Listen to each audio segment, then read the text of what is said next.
Nice, but certainly much more positive to take in the last 4 games. You know, plenty of spirit and character shown by your team tonight. Yeah, I think I said a couple of weeks ago there's ways to lose a game of football, and you know, we've come off there giving absolutely everything. For the travelling fans that came, they saw heart, they showed spirit, they showed desire, commitment, and I think we've been hard done by in 1 or 2 decisions that haven't gone our way. Well, let's go through them one by one. First of all, there's a couple of penalty claims.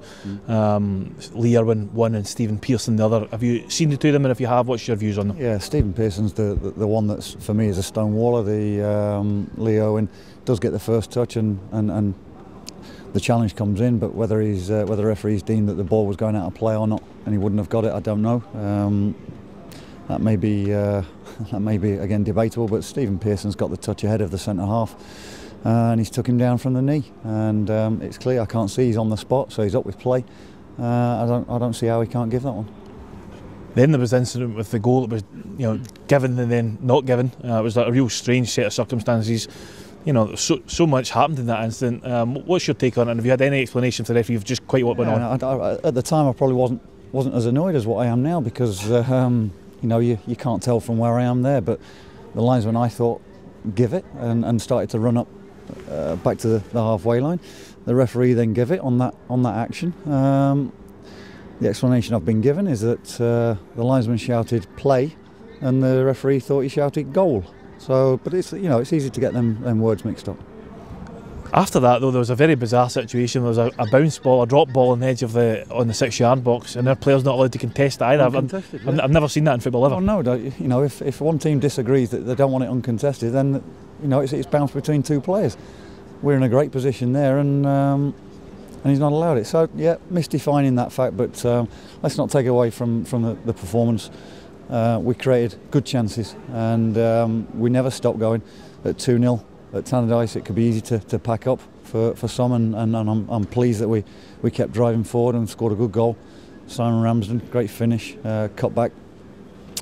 I can't remember who it was who cut it back. Lionel there, and again the impact from the bench from both players, Murray and Lionel, to join in with the 11 that started. You know, centre halves were winning the headers, first balls, fullbacks were getting on it and going and supporting play. Midfield were tireless in there. Lee Irwin, first start under me, showed the type of spirit to tell me that he wants to be in the team every week.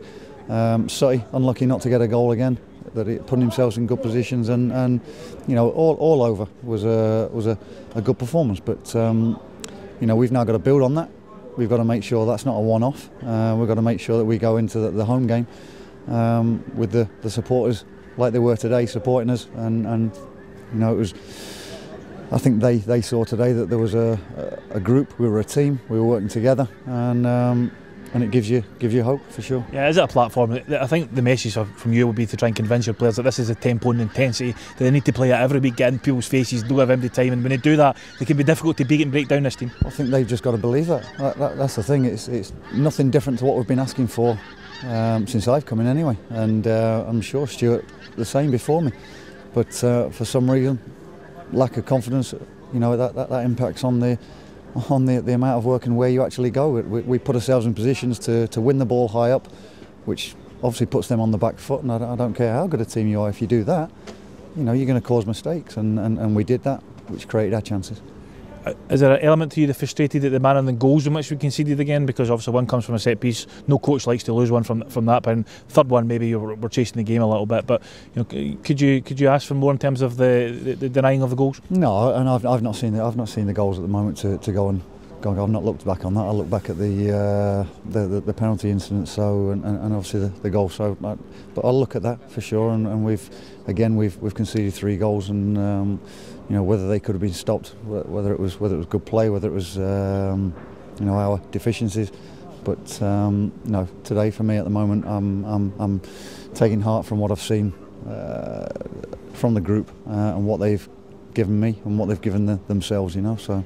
And obviously the teams round about has also lost, which is also a nice bonus. You don't have to rely on anybody else, but you know, we've lost. Nobody's gained any ground on us. Now all the focus will be on next week to try and take the spirit and character we showed into that game with St Johnstone, which is going to be another tough one. Set the benchmark again. You know, that's where it's got to be. You know, that's a given. That's you know, that type of of performance, that type of desire to go and win challenges, to go and want to make something happen. That's got to be there from the start. And say any footballer, any team, that's got to be the standard. And they've shown that today. And you know, we'll go into next week and we'll work on the finer details. But you know, again, we perform like that more often than not, you'll come away with the points. And say those decisions, maybe you get the first goal, you got something to go from then. Thanks, Ian. Thank you.